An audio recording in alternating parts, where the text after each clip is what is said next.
Mm. Okay, ladies and gentlemen, we are live on the Pan-African Daily TV. Welcome to this special edition of the Pan-African Daily TV. And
okay, we were kicked out by the system, like just like yesterday, and now we're live back and we're connected, ladies and gentlemen. We were having some technical problems from this end, but now everything is all right. We are set to go. We are live now. As you're joining the stream, please make sure you connect and share as we have a lot. We have a lot to discuss tonight. And as you can see in the studio with me live is our precious mom, our precious mama, the precious diamond that we have on the continent right here with us to share with us, historical fact and what we need to know, the kind of knowledge that is given up from generation to generation.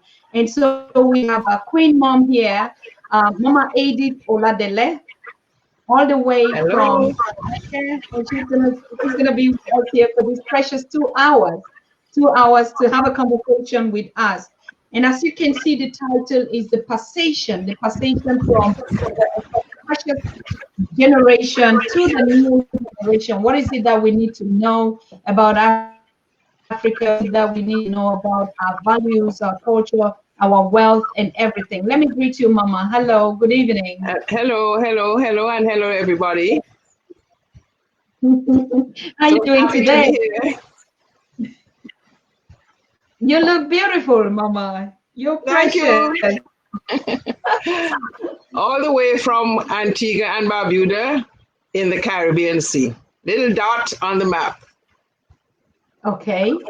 It's so small that when I said to somebody in Cameroon, I'm from Antigua and Barbuda, one man said to another, "Don't worry with that woman. She's lying. There's no such place on the map." But afterwards, one of them went onto the internet and found Antigua and Barbuda. We're only 8 kilometers by 13 kilometers big, and we have 100,000 population. And so we're practically, yes, that's it. Our sister island has a population of 1,200. It's Antigua and Barbuda. They have a population of 1,200. Okay. Mm-hmm. This is quite interesting. Very small. Very small but powerful islands. Okay. Yes, so just tell us something that we need to know about this island and the generation that that took you out there. You were born there, and how was it? Well, we all know that there were Africans who were enslaved on these islands. And in Antigua in particular, between the years 1563 to 1880, there were 138,000 Africans brought here. And on August 1st, which is Emancipation Day, there were 30,000 who were freed, emancipated on that day. I am part of that group. My people, some came from Guinea-Bissau and some from the Ghana region. And so I am part Jola and part, Dengbe from Ghana. And at the moment, we are so scattered and so different because our culture has changed so very much. But there are many of us who have the spirit of Marcus Garvey and are Garveyites and are Pan-Africanists. And within us is a yearning always to be connected to Africa. And mine started very, very young. My attachment and not even understanding what I really wanted, but my attachment for something that was not there started very young. And it manifested itself, maybe not to my family, but to me, that it was happening in the music that was played by the masquerades. Once I heard that music, inside of me just came alive. And that music only was played at Christmas time. The Africans were only allowed to play their drums and so on, especially on this particular island, at Christmas. That is because they could not run away here so successfully, because our highest hill, not mountain, our highest hill is just 1,200 feet high. And so they couldn't hide very well in the bushes. But they were afraid that if they played their music, they would send messages, from one to the other, place to place. And so they banned it. So when this music came out at Christmas time was when many of us became alive, because it's the only time that we really saw our culture or could enjoy ourselves in our culture. And so for me, when I was about 9, and at one time I asked one of my relatives, where do these people come from that play this music? And he said to me, Africa. First time I was hearing it, 9 years old. And then my dad came back home from university and I saw that my dad looked like the people who play the music. So I said, well, my dad must be an African too. And then that summer, Daddy took me out to his village where he was born, the village of Bolans in the south. And he introduced me to uncles and aunties and cousins and so on. And then he took me to the market where he had another set of aunties and cousins who were selling in the market, because Antigua was at that time a very agricultural place. And speaking about 1950.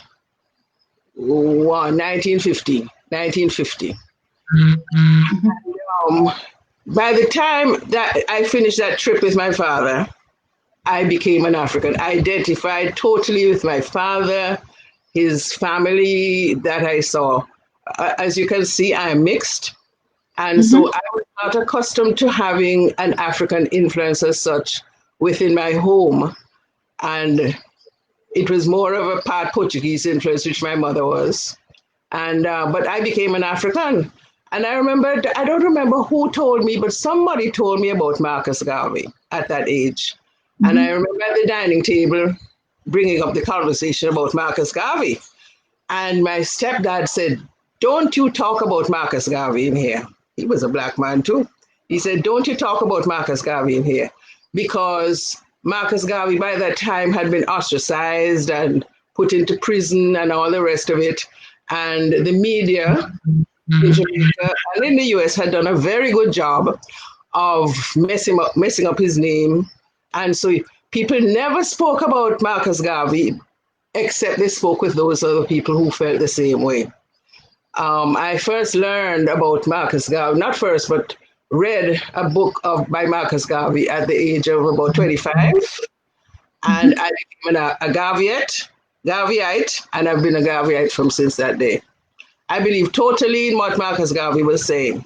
And I'm so happy that in 2020, as we are right now, everybody's beginning to speak about Marcus Garvey again. 100 years after he first said to us, go back to Africa with your skills and your resources and rebuild Africa. That is what keeps me going, because that is what we need to do. Having been to Africa myself, I was married in Nigeria, and I've been to Ghana, Kenya, and a couple other places. I realized that that is what we need to do. Return to Africa to rebuild our continent, our people. This is a nice place. This island is very nice. It's very beautiful island, considered one of the most beautiful as far as topography, the beaches and so on are concerned. But I never cross it without seeing our people laboring in the land. Never. It's within me, and they have spoken to me that this was a hellhole for them. It was a hellhole. We call it paradise today because we're selling it to the tourists, but it was a hellhole. And for somebody like me who has experience living in Africa among our people, it is understandable that I would want to go home. But for many people out here, they can't understand what the attraction is for Africa, because we get wrong ideas about it being, impoverished, about it being Black, about people being savage, all those kind of things, about scammers and all the rest of it. And so we have a big job to do to help people to understand what our homeland is about and what it is like. I realized too, at around that age, 25 or so, that people felt that Africa was not something they had to be connected to. But I am fortunate, I believe I'm fortunate, in that I was heavily influenced by the Black Power movement, not the American Black Power movement, but the movement in Antigua, where we were very African-centered. Our names, our dress, our activities, our reading was very African-centered. And so a group of us at that stage of life really zeroed in on Africa. And so here we are today. I'm the product of those years. And my whole vision right now is to research and document and preserve the history of our people who were out here, because even we down here don't know our history, don't know what happened to us. It's not taught in the schools, and people don't really speak about it. When I first started the organization, African Slavery Memorial Society, people said, why you put in African slavery? Why you put it in? People would like to forget it as though it never happened, but it happened. And it is a history that is so little known, and it is only really becoming known since some of us out here are beginning now to search and to document and to try to understand more and make sure that we teach our people so that they're not feeling that slavery, they should be ashamed of having been slaves or the descendants of slaves. We should not be feeling embarrassed about that. It's something that happened. We didn't do it. And we are people like everybody else. There was a time when in Antigua, in the 60s or so, when Antiguans, the Black Antiguans were visible, I call it visible, but invisible. Because you could see us, but we didn't exist on paper anywhere. We only existed on paper in like the British Library or in books written by academics, but people didn't see us as people who had any history, who had any culture, who had anything to give to humanity. Well, that is changing now, because Caribbean people, Marcus Garvey was from the Caribbean, he was a Jamaican, and so many others that we have rather, who started the Pan-African movement were from the Caribbean, from Trinidad and Jamaica and so on. And so we have a lot as Africans in the diaspora and in the Caribbean in particular, we have a lot to give to Africa and to Africans, a lot of knowledge, a lot of skills that we have to bring home with us. And we are coming home to do it. I'm encouraging the younger generation and some of the middle-aged ones too to come. Let's go. People say to me, I've mainly zeroed in on Cameroon because that is where I felt led to be. And as I told you, that's where I feel so comfortable. I know I'm home when I reach the Cameroon and see Mount Faco. So it is, I'm encouraging people to come, and soon I'm coming back and bringing some others with me. Mm-hmm. That's moving. That's touching. Yeah, I mean, it's also at the same time very sad to know to see that you are somewhere and you're not considered. You don't even have a history. Others look at you as if you're not human. And I can really imagine. I can really imagine. Or Africans, we're just trying to imagine what you went through, your generation went through, even the generation before. And yeah, but we're happy. We're very happy seeing you a strong, powerful, have been to Africa and have made a discovery by yourself. Now, you went to Africa on this Discover Africa 20 2014 or 2004. 2004. 2004, yeah. Yeah, what was that journey all about? I heard that there were 38 of you that undertook Yeah. that journey. Yes. We were invited by an organization called Discover Africa. And Discover Africa was an organization to bring about reconciliation between African slave descendants in the diaspora in America and Afro-Caribbean people. It was a Christian group, and they were invited there was a Christian group in Cameroon that was praying for Cameroon. And they said that the prophecy came that Cameroon would never develop until the people that they sold away were brought back. And so they made an effort, a big effort, to send out a missionary. His name is Joseph Zinchem, and I think he's in Virginia. And Joe came and he went to all the countries where Africans were. He's still doing it, to invite them to return to Cameroon for a purpose of reconciliation between the children of the slave traders and the children of the ones who were the slaves. And so I went back, of course, as a descendant. And we were greeted so beautifully when we went. I never forget that way that we were greeted, so lovingly. And that is what I've found so beautiful about Cameroon, the hospitality and the love that the people show. And that trip opened up another side of Africa for me, because I lived in Nigeria. I'd visited Ghana, I'd been to Kenya and so on. But in Cameroon, there was something about the people and the history that I learned that resonated with me. And what struck me more than anything was the fact that people didn't know that we existed out here.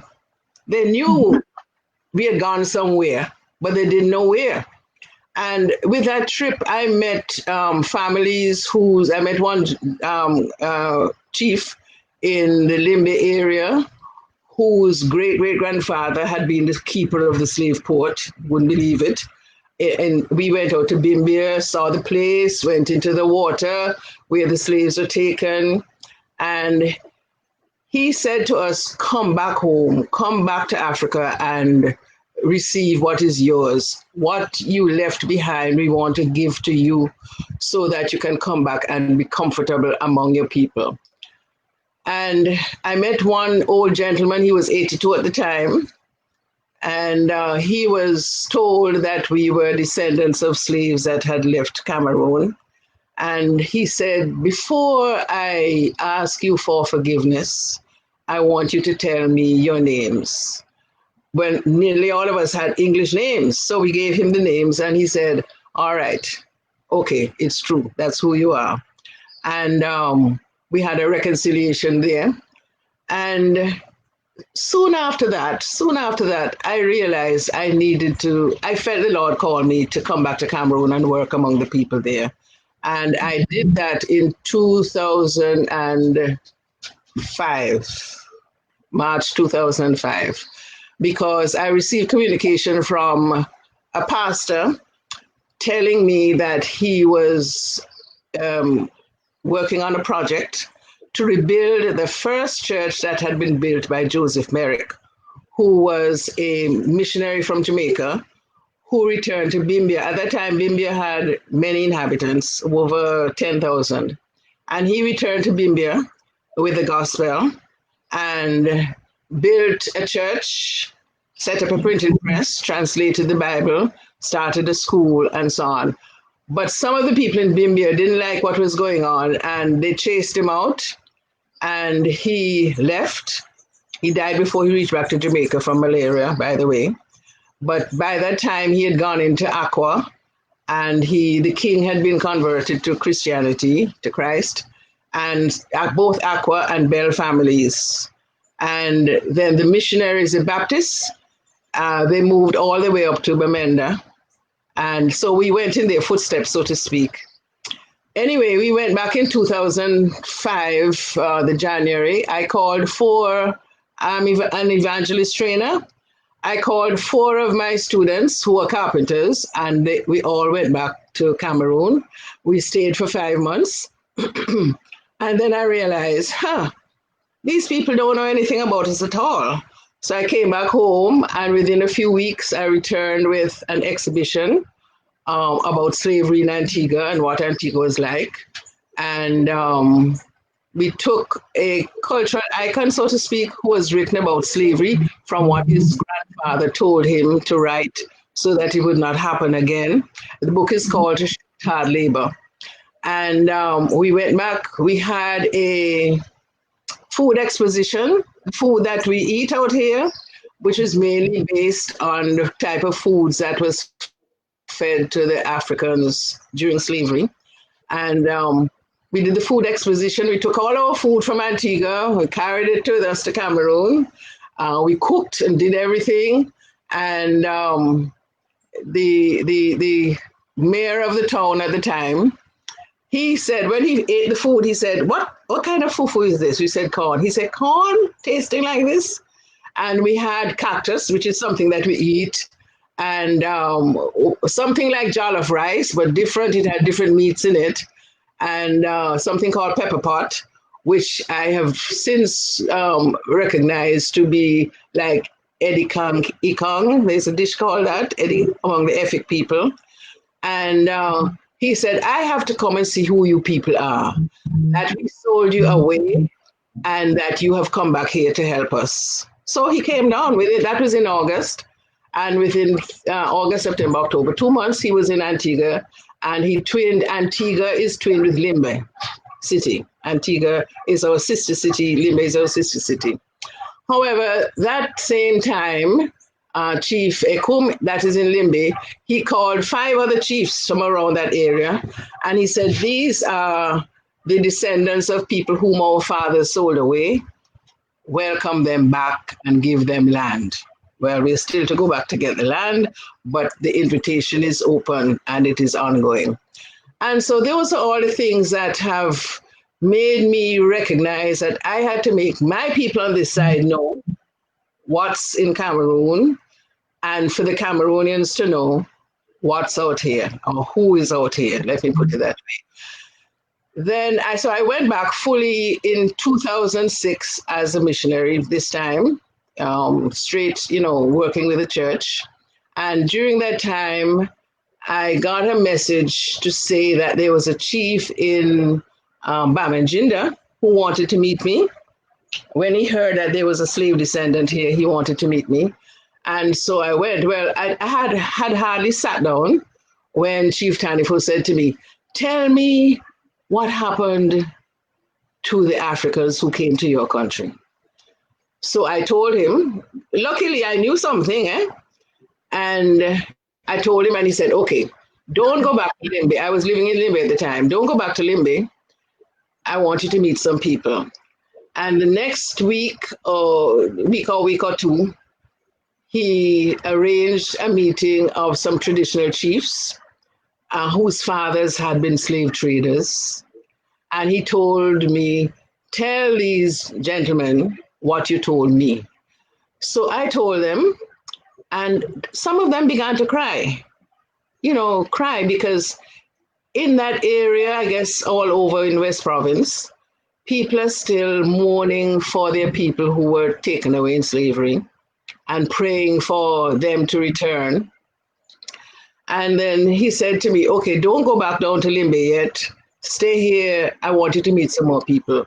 2 weeks after, the chief brought 72 people together, and they were journalists, TV people, the mayor in the town, high officials in Buda and Bamanginde, Buda, and artists and musicians. And we formed at that time, after some discussion, we formed an organization called Mémoire d'Afrique. And Chief asked me to stay with him and become the Secretary General of Mémoire d'Afrique, which I did. And it was a very enjoyable time for me because it meant that I got to know a lot of the history of that area and to interact with people, professors who were working on the slave route, who could tell us about what slaves came from where, at Chang University and so on. And so I became entirely engrossed in working with him in that organization. And then I realized something.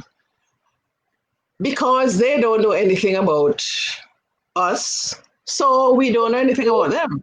I remember flying home and thinking to myself, this thing called divide and rule has worked too well. I have to do something about this.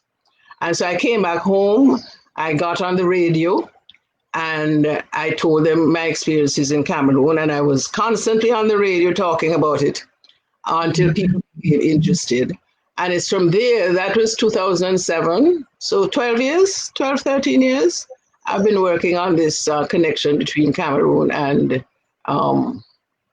Antigua and the rest of the Caribbean, because eventually we want to be able to bring the rest of the diaspora. As a matter of fact, we are planning a conference to do with people in the diaspora who are Pan-Africanists, how we are going to interact with Africa as Africans, not necessarily for business or exploitation or anything like that, but to know the people, to understand our culture, to understand who we are. One of the things that my organization does is we have 2 different types of exercises that really help people to be more interested in their African selves. That is a genealogy project where you can trace your family, because even here people don't know their own families, you see, because we were sold from one estate to the next. This island had over 260 estates, this little island. We had over 250 estates owned by people from England and some from France.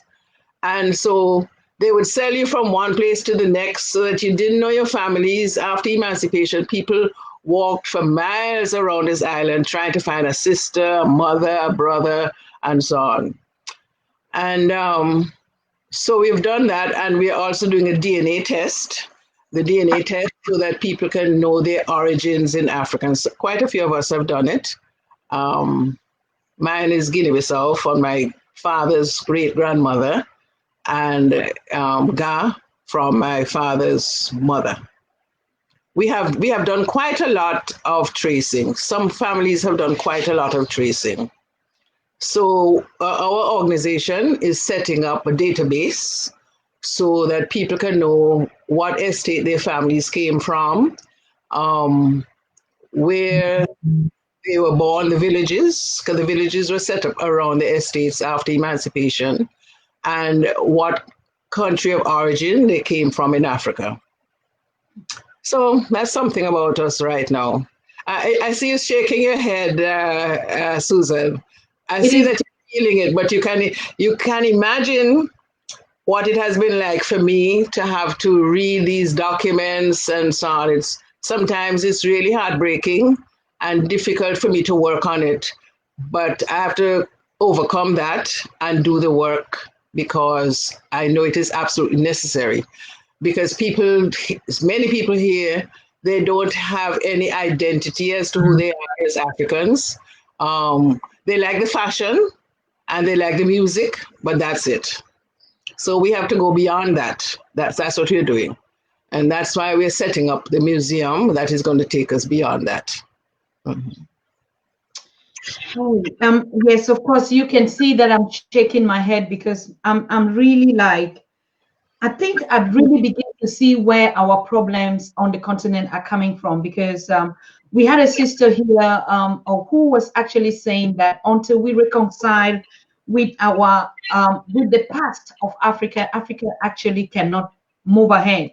Yeah. We don't understand ourselves. We're so broken apart that I mean, how can you be out somewhere you know that your family is living, but you don't know them? I mean, the kind of wickedness and the cruelty that even the slave masters could not document to even give you after the emancipation to say, okay, this is your family. I'm telling you, I don't know how one on earth can ever forgive this kind of thing. But I am thanking you, and I'm really thanking you for your courage that I discovered you, you discovered me, and we had the conversation on how to reconcile this ancestral path. And that you all out there, we've been having the callers from the Caribbean, from Jamaica, saying the same thing that you're saying. That they're young people, though they have the need to connect back, but they're young people. But to have sent a mother like you, Mother Africa, a queen of Africa like you, tell us these things. One thing that I feel so bitter is when you said when you went to Limbe, when you went to Bimbia, and they showed you the families of those that were selling the slaves. So it is confirmation that our people actually were selling their people. Hmm. I found that surprising because out here, I never knew that. But I will say one wonderful thing. I felt no bitterness or any hatred towards any Cameroonian whose family was involved in the slave trade. And that to me was really healing. And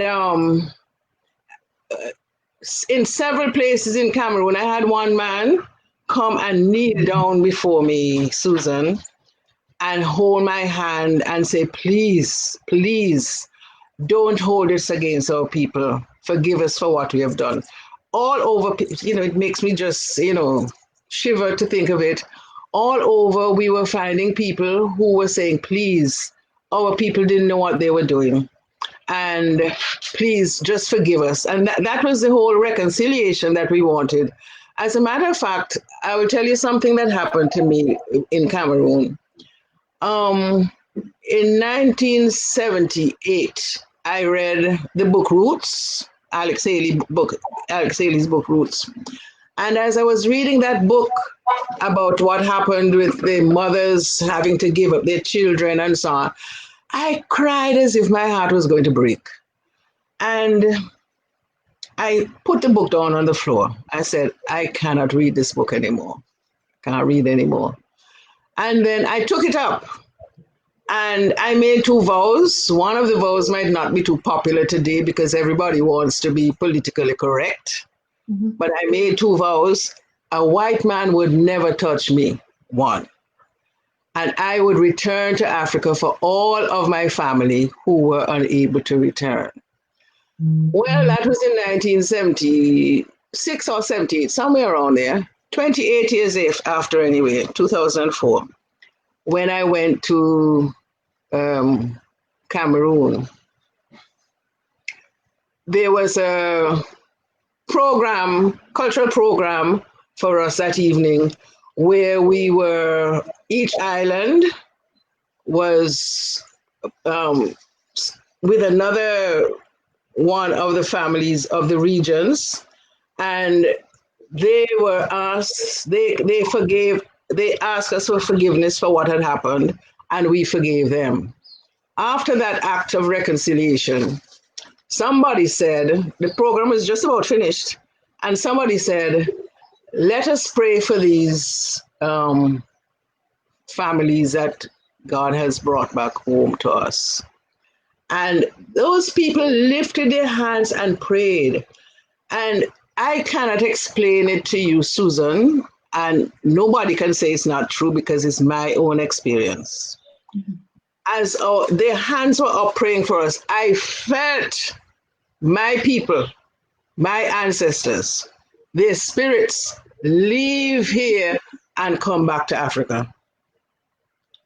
That changed my whole concept of myself, of slavery, and of life and what I was to do. And by the time I reached back to Antigua, believe me, I was no longer an Antiguan. And I've not been an Antiguan since then. People don't understand it. It's not a matter of being unpatriotic.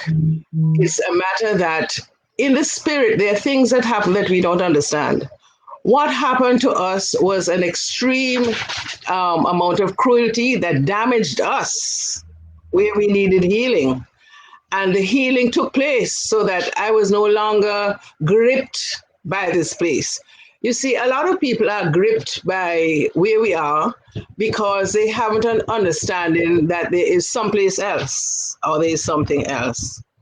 And I remember reading that in Ghana, when they were first, many years ago, trying to get slave descendants to come back home, they said our ancestors' spirits will never be soothed until you people come back home. And it's true. And it is healing for us to go back. And it is healing for us to go back and for the people to see us come back also, because they too have been praying for their people to be returned.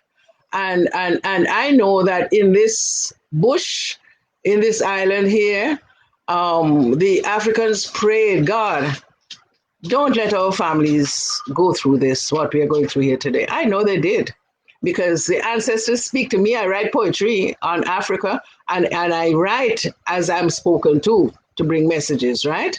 Mm-hmm. And I know that there are a lot of people who feel they want to go home, but how are we going to go? We don't have the money. We don't have any route. As a matter of fact, you know, to come to Cameroon, I have to, first of all, fly 8 hours up to London and then 6 hours down to Cameroon. All right. And just recently, I mean, I knew it, but just recently people found out that between Barbuda, which is the easternmost island of the Caribbean, and Senegal is 3.5 to 4 hours by air. People are going crazy. They said, what? Why is it then that we have had to go all the way up to London or Paris or Germany, Berlin, no, I don't know, whatever, in Germany, and then go down to Cameroon? No, we have to get our own airline. We have to get our own airline. And so there are many, many movements happening for this sort of thing to take place. Africans in the diaspora, as well as on the continent, and of course in America, are making the move to go back home. All right? And so that is one of the joys of my life at this stage of the game, to see this sort of movement taking place and this sort of action taking place, and the knowledge that I have tried so hard to disseminate over the years begin to be disseminated, you know? So it has not been an easy road, especially when you are involved in that kind of work. It's not been an easy road. And you would not believe it, but many African black-skinned people don't want to have anything to do with Africa. That's the strangest thing to me. They don't want to have anything to do with Africa. There's some who do, many who do, but there are others who said that thing is past, we don't have to worry about it anymore. But I know that, I mean, even here in particular, and I guess it is so in some of the other islands too, but particularly here, because our history has been just totally wiped out. And the culture is practically wiped out. We're fighting to bring back some aspects of it. Everything has been whitened out for the tourist, or straightened out, or fixed up, or beautified, or made very colorful. to satisfy the tourist industry, which is our main industry around here. But young people don't even have anything on which to base their art, their thinking, their poetry, their writing, because our history is just not there. And so that is, another reason for us having our society to bring that history to the fore. I mean, for instance, take Prince Class. Prince Class is a national hero in Antigua who was given the Order of Chivalry in 2002. But nobody really knew anything about him and nobody bothered about him. You just heard Prince Class, whatever. And I began doing some research on Prince Class in order to bring him to the fore, because he was accused, along with 87 other men, of conspiring to kill all of the white people in 1736. Of course, they really were doing it, but they never proved it, okay? Mm-hmm. And he was quartered, pulled apart on the street, and these 87 other men were burned, hung, gibbeted over the period of 5 months, between October 20th to March the 8th. And nobody knew anything about these people. Nobody bothered about them. But then, as I brought it out and as we brought it out and did presentations and wrote about it in the newspapers and so on, people began to understand that there was more to this story than we knew. These 87 men came from 70 estates on this island. We could say what the estates are. We could say who their owners were. We could say how they were killed and how they were, what compensation was paid for them to their owners. All right. And so we're bringing all of that out and bringing it in a way that people can understand it and that they can understand the history behind it. This, what we call paradise, is not a paradise for the African. It never was, and it never will be, because we look at the kind of industry that has taken over our country, the hotels and all the rest of it. Yes, people have jobs, but they're still there, not owning the hotels. They're not owning anything there. They're just working for a minimum wage. It's just like a slave plantation all over again. And it is turning more and more into something like that. And we in the Caribbean are beginning to understand more and more that it is a second phase of slavery that is coming upon us if we stay here. You understand? Mm-hmm. It's not easy. It's not easy out here. I mean, if you just go along with life as it is, you work, you shop, you eat food, you party if you want to, you go to church, whatever, it's okay. But once you begin to think deeper, you realize it's not good. It's not good. And recent developments with, of course, everybody speaks about George Floyd, but even before that, you realize it's very dangerous for Black people out here. Very dangerous. It's dangerous for Africans in China, wherever they are. It's just dangerous. And until we begin to straighten up ourselves and begin to understand our position and that we have an alternative, which is home, and that we can get back home from wherever we are, and in particular, what really hurts me here too, this particular island that I live in is quite flat. It has some hills, but it's quite flat and it's drought ridden. We have droughts all the time. And the droughts are getting worse, of course, because of climate change. When I think of it, how could a man or woman who was brought from Cameroon exist in this place where you have so much food, where you throw down a peeling and it grows and you have rain to grow your crops?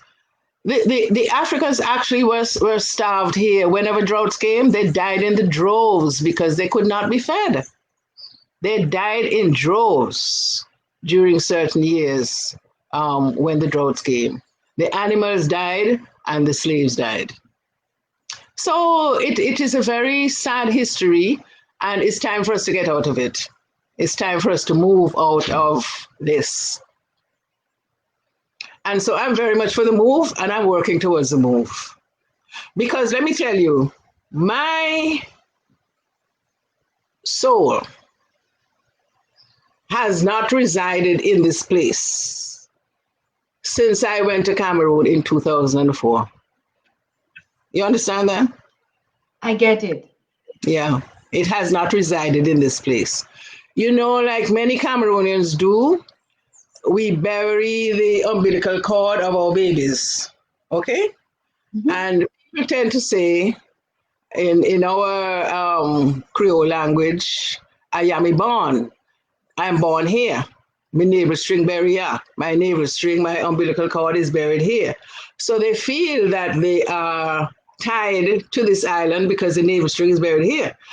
But what I found out, and you know, because I asked around in Cameroon, the navel string is buried in the yard so that the person, the soul of that person, has some place to return to, and a tree is over it so that it feeds the rest of the family, whether it's bananas or coconuts at all. We do the same thing out here.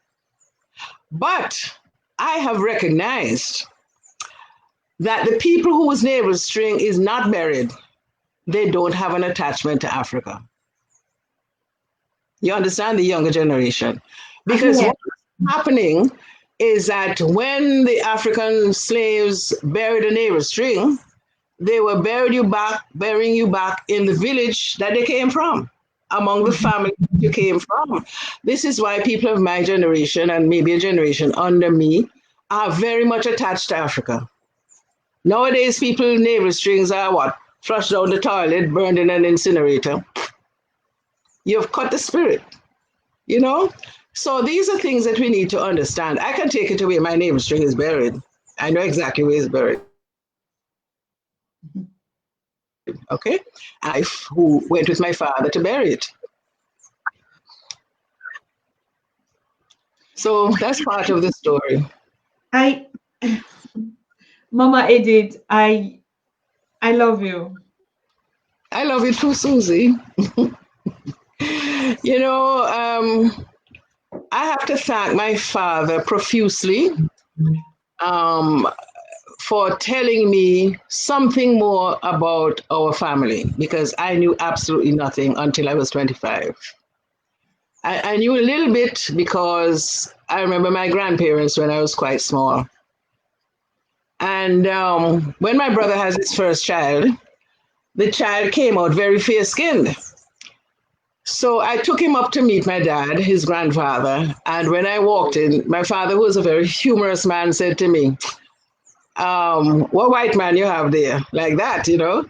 So I said, it's your grandson. And so he took him, he was playing with the child. And I said, Daddy, how did we get this fair skin? And that is when he told me that my great-great-grandmother, who was born in slavery, married an Englishman who was a missionary out here. And this is how we began to get fair-skinned on that side of the family. And he told me her name, the estate on which they were slaves, where they were given land after emancipation, and about the children and so on. And I went home and I said to myself, I was 25, 26. How is it that we don't know anything about our African side of our families? Why is it? This is when the thing came to me that we are visible but invisible. And it's from then that I began realizing we need to have our history. We need to have our history, you know? And so today, in Antigua, the archives have the history of all the estates, and the names of people's families are there, but people are not even so interested to go and find out. And it's big books are thick like that, thick, so 4 or 5 inches thick. They're about 27 inches long. These are journals, and they're about 15 or 18 inches wide, with the name of every slave. Those names were inscribed according to the name, the age, and the estate, and so on. And it was done so that after 1807, the slave trade ended, and to ensure that an audit was kept of each estate so that no more were brought in. It was just who died or who was born, but no more were brought in. So the history is very strong of the Africans here. It's just that we need to go and look for it. And if we look for it, we'll find it. If we look for it, we'll find it. It is a shame. Like my audience is saying, those that are watching you, it is absolutely a shame to the world, a shame to humanity. There is no race on the planet Earth that has been distorted like the Africans. No race on this earth. And now we begin to see, sometimes when we talk about development, we want to continue, we want to compare ourselves, we want to imitate, or we look at the other cultures. Nothing like this had ever happened to them. The Europeans never were distorted or disconnected or divided or sold. Never. Which other continent on this planet have we ever seen that a race of people have been traded upon, and now we begin to wonder? And thank the God of creation, Mama. Today your generation is speaking, you're alive, you're giving back this history to us. We're looking at you in the face, we are ashamed of, I mean, just we're happy. We're happy at the same time. I don't know what you people, you that are watching, are feeling, but I feel ashamed because our history, part of it, we've always known that, yes, they took us into slavery, but we Africans have never discussed or have a conversation on, we also facilitated by selling our people. Yes, of course. We're not saying that we have to, we can do anything about it. Of course, we can do something about it, because this particular Cameroon that you're talking about, Sudan, all the African countries that you see at war, there is something wrong with that country. Exactly when you said there was a prophecy that until these places reconcile with their slaves, they can never get peace. Look at Cameroon. Look at, it is a curse. We keep saying it. Bimbia was the slave road. Bimbia was the slave road in Limbe. How much do we, even Cameroonians from Southern Cameroon, or even the Cameroon, know about this history? Nothing was thought about it. Nothing is thought about it. Not even our children know about it. And now, as a matter of fact, when we came in 2004, 2004, many people didn't know that there was a slave port at Bimbia. They didn't know. We went there. They didn't know. And it was in 2007, after that, that the American government gave Limbe $74,000 to start to rebuild Bimbia, to make it a tourist site, or a site for people to go to, after we went. You know, so that is a whole thing. That is a whole thing that we have been kept apart. That is a whole thing, and it has worked too well. What you see, Susan, what we have to do is that let our anger make us do something that is going to be beneficial to us. yes. I'm not angry with what they did. I'm angry, but I don't let it hold me down or hold me back or make me bitter or anything like that. No. I am working towards the connection. Part of my organization is the connection between Cameroon, specifically Cameroon and Antigua. And between Africa and Antigua is there, but the main thing is Cameroon and Antigua. That is why when I was going over as a missionary, my mission was the Antigua Cameroon Love Mission. That's what it's called. And so when people go with me, we go with a different aspect. We are going to be with the people, to give what we have to help them to develop where they need it, or to work with those who are doing work, which is what I do. Because if we stay here and just keep griping about what has happened, we will just be bitter and become unproductive. You see, we have to take a different look at it. Hate never works. Let me just put it that way. Hate Correct. does not work, but love works. Correct. I have excellent relationships with my friends in Cameroon. Yeah, just give me a minute. It's okay. Okay. Hello? Yes. But she said she wants to use it. Okay. Right. Yeah, sorry. I'm sorry. Somebody just came to me. No, I said. It's okay. Okay. Okay. Yeah, sorry. I'm sorry. Yes. Sorry No, for the disturbance. it's all right, Mama Edith. I would be opening up the lines to take calls from people that are calling in and want to share their impression and also to apologize on the behalf of Africa. Yes, we need to move ahead, but we also need to hear this reality so we can build the faith. Like I heard, also Clyde said, faith is what is going to make us move mountains in Africa. Our Mhm. faith and reconciliation and forgiveness and love one another. Our past, irrespective of that, we must know it before we know why we're even forgiving ourselves or reconciling. Of course. Yeah. The reality is we don't even know, like you say. We've never been taught about it. No, we're disconnected, like you're saying, and we begin to think that we need to just prosper. We need to just survive. Africa needs to just, and we talk about the resources and Yeah. why we're not developing. A part of us is not connected. We cannot develop. Let me tell you what made me angry in Cameroon.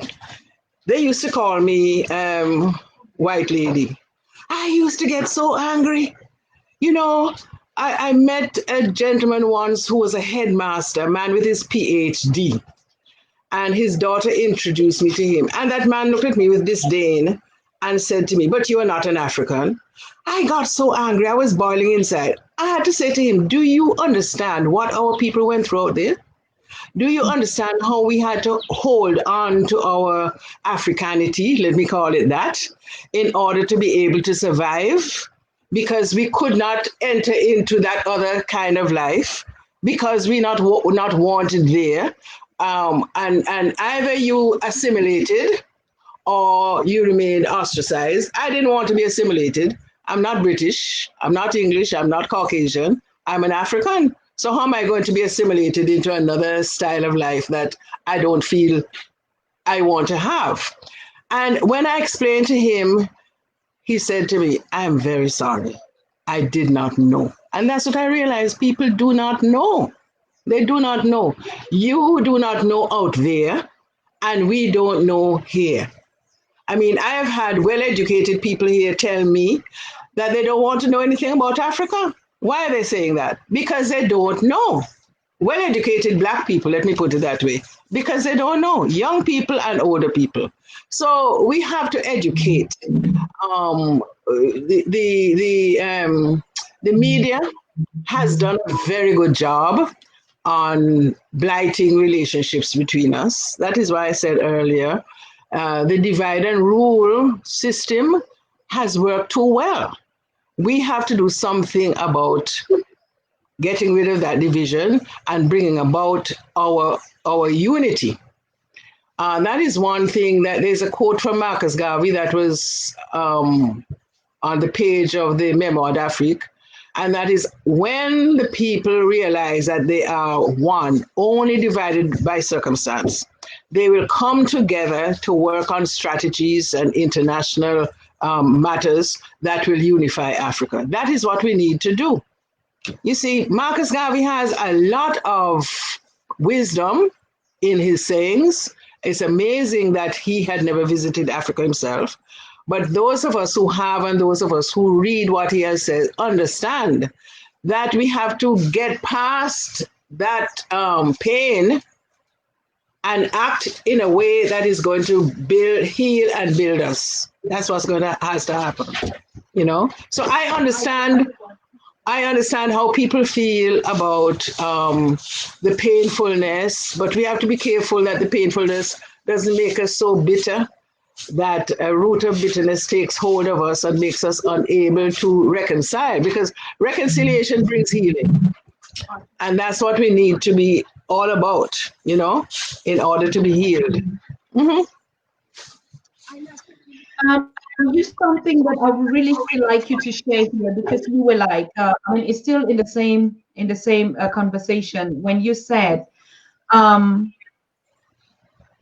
there is the danger that when we don't educate ourselves on both sides, now we see the repatriation from those in the diaspora to the continent.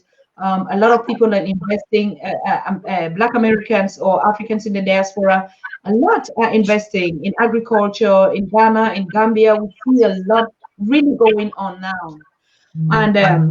And you are saying the same thing that education to know us both is very essential. Mm-hmm. Yeah. And we need to understand what Africa, the differences that there are in the various areas, peoples, countries, the cultures of Africa. We need to understand because we can make big mistakes if we come in there and think that we're from the Caribbean or from America and we know it all and the Africans know nothing. I tell them straight out, listen, you have to understand that you're going to a people who have their established ways of life and their values, and you can't go in there and try to change it. You better learn how to adjust to it, and where you can make changes, where you see changes are necessary, you make the changes gently. You don't come in there and be big boss over people. No way, no way, no way. Neither should we go in there to exploit our people.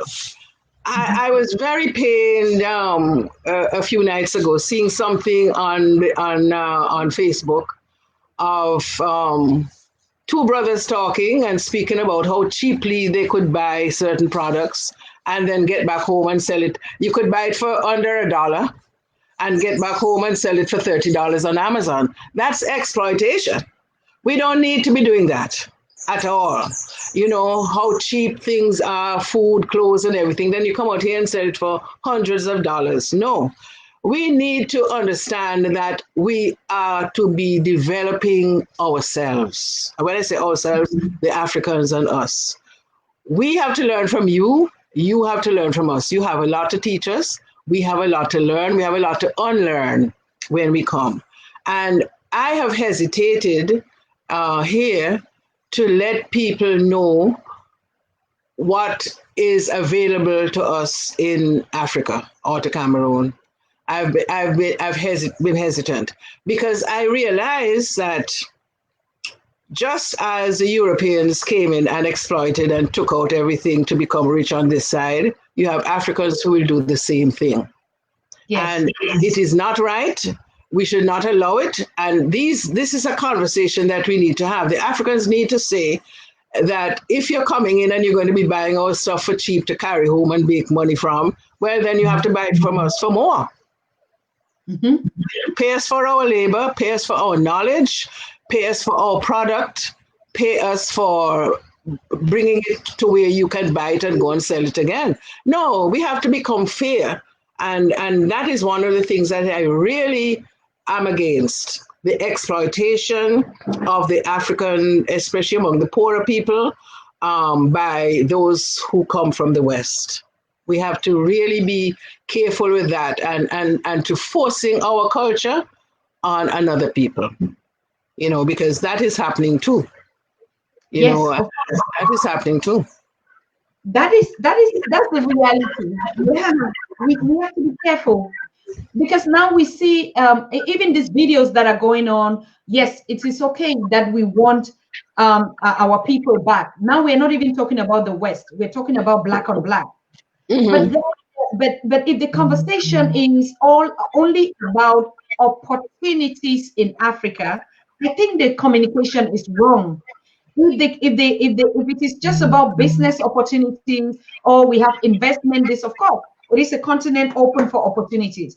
But if you're coming back home, like what you're saying, Mama, going back to your roots, you don't think about that. You don't think, I want to buy land, I want to do immobilian, I want to do this. There is no difference between you and a Chinese that will be coming back. No, it's the same thing. It's the same thing. You know, I mean, the kind of relationships that I have been very blessed with in Cameroon, it's like family. I have close family members there. I have more friends in Cameroon than I have in Antigua. People in Antigua know me, but I'm speaking about close family ties. I have a family that is like a family. I can go to the house anytime, get my bed, go into the kitchen, everything. And I can do that in about 3 different families in Douala, in Bafoussam, in Limbe. I can go all over. I'm a Cameroonian, so to speak, and I can do that. But if you're just going in for business opportunity, people do your business with you, take your money. You can go back to wherever you come from, and I can go back to mine with your money. But that does not form a relationship, We need to have the relationships formed. And that is what will make it really sweet to be back at home. That's what makes it really sweet to be back at home. For instance, when I lived in Buda, the people in the market knew me. And I know that it was strange to some people. Who are these people that they can go and just hug her up and she hugged them back? Because we had good relations one with another through the church, through meeting people in the market and so on.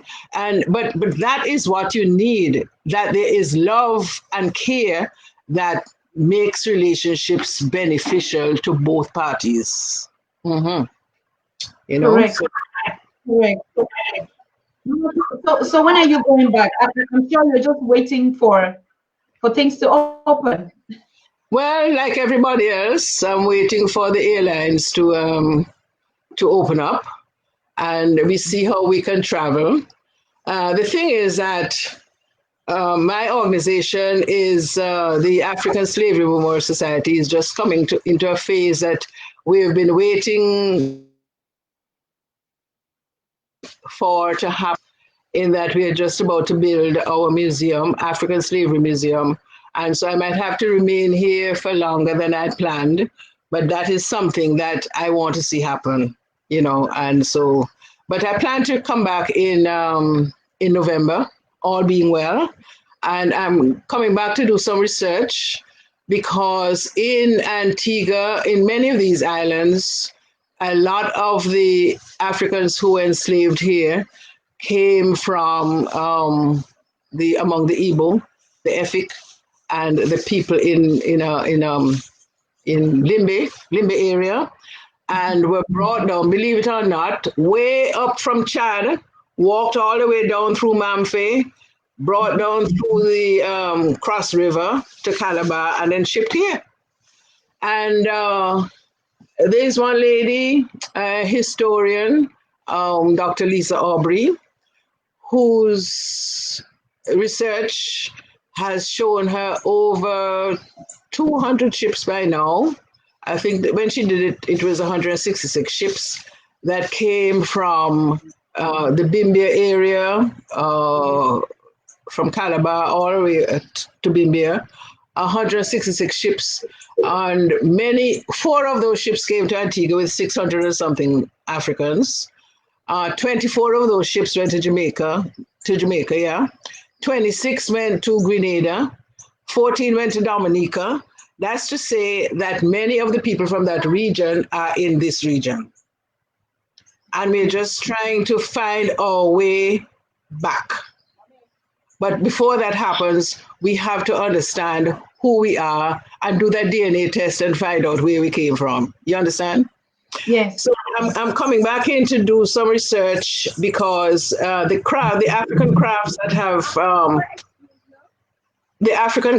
have continued here are crafts that I've seen in Cameroon. Seed work, like the bead work that is done in the Western region, and the plaiting of the palm leaves. I tell you one experience I had. I was in Bacham, and I just happened to look to my left as the car was driving past. And I saw a lady plaiting the palm leaves, she was plaiting a very wide plait. And I said to myself, we do that thing in Antigua. You hear me where I said Bacham? We do that thing in Antigua. I came back home around 2 weeks after, and I was driving up one of the streets in town, and I just happened to look to the left, and I saw a lady doing the identical thing that I saw in Bacham 2 weeks before. So I got so excited, I drove back around and I came and stopped where she was. And I told her why I said, who taught you to do this thing? She said, my mother taught me, her mother taught her, and her mother's mother taught her. And it's like that in the women in our family. And she said, we don't make any items, no baskets or hats or anything like that. But we do it in this roll and then we sell it wholesale. I could take that lady to Bacham or Buda, and you would never know that she is not a Cameroonian. Correct. You would never know because she looks, I see many Cameroonians here. You know, I see many Cameroonians here because we are here. So I'm going back home to do the research. I'm trying to do the DNA test of those ladies who are here. And then I could know where they came from there and eventually bring them back there, even if it's just a visit, or their children. These are the things that we are planning to do, because it's not going to happen overnight, but it's going to happen, you know? Yes. Yes, and it's something that we need to recognize. You know, another experience I had that was very, very, very impactful. There's a gentleman who translated for me in Buda. And one day in speaking with him, I said to him, Mr. Tegwe, you know, you look exactly like a schoolmate of mine named Kalmita Teague. Hear the girl's name? Kalmita Teague. This man was Mr. Tegwe. And the name sounded almost alike, right? And he said to me, you know, we have a great aunt that was sold away. We never know where she went to. Maybe she went to Antigua. Maybe she went to Barbuda. And that name Barbuda, you know, in West Province, you have Bamenjinda, Bamesingwe, Bar this, Bar that, meaning the home of so. Barbuda, I believe, is the home of Buddha up there in thing. And people do the same thing. They grow peanuts, they grow beans, just like the people did in Buddha area. And another thing is that, you know, Buddha people have a way of speaking that sounds as though it's rolling over each other. The Barbudans speak the same way. Well, the younger ones now are beginning to speak like Americans. But the language that I knew as a young girl and a young woman was the same as what I hear in Buddha when I'm there in Cameroon. So we have a lot to begin to research between ourselves. I don't spread myself over Africa. It's too much. I like to zero in, and I zero in on Cameroon. And I find that that is what is so interesting, that we can connect in that manner. Yeah. I see. Wow, this is so, I mean, it's mind blowing. Hey, Edith, I see something. Now, we just saw that, I think it was the Minister of Tourism for Barbados, and they are voting in to do partnership with Ghana, with Cameroon. And I think they're even visa-free, 5 countries. And these same countries are the countries that you're saying, that you're explaining the slave route that they came through. And now something is telling me that's the reason when they talk about these partnerships, the Europe actually where they took the slaves from, and they're trying to build the partnership. I think they themselves want to do some kind of hidden reconciliation. Because sometimes I ask myself, this partnership that you see some communities always building with the other, what is behind? Why do they choose certain partnership countries? Why? And I never could understand what strategy. In Germany, we have it. You have communities, particularly the church, they have partnerships to other African countries and these communities. And I've been researching what is the criteria for choosing particular communities in partnership. Now, from what you are saying, one can begin in your research to see that they know exactly where they took the slaves. And now they're trying to do some kind of hidden reconciliation by saying, all right, let's do business with them, or let's give them something back? Because it's, I don't know. Well, I think that a lot of connections come through people going to university and people and the church. There are a lot of connections through the church. For me, it came through the church when we went on this reconciliation journey. It came through the church. I think that that is where a lot of the partnerships begin. Of course, you have partnerships where British or American people come into Africa and begin to see that there is some benefit that could come to them from being there. But I think when ordinary people, I just want to say ordinary people, when ordinary people begin to want to meet and the meetings take place, there is a connection. There's a connection that takes place. Look, we can't understand everything that happens in the spirit. We cannot. There's some things that come through people that attract you to them. Like minds attract like minds. Okay. For instance, I saw your program and I said, I'd like to know this lady. And I wrote to you to tell you I enjoyed your program, etc., etc., etc. Told you something about what was happening out here. I didn't do it to come on the radio. I can tell you that. In fact, I did it so that there are other people I thought that you could use on your program, but here I am today. The fact of the matter is that there are that I heard a lecture once that said there are yearnings within the African spirit that nobody else has, because there has been so much disruption and trauma in our lives that it makes us home again. Just let's put it simply that way. It makes us yearn for our true selves again. You know, I met a lady on a flight once between London coming down to Cameroon. And we got into conversation. I told her what I was doing. And you know what that lady said to me? I've never heard anybody else say it except myself afterwards.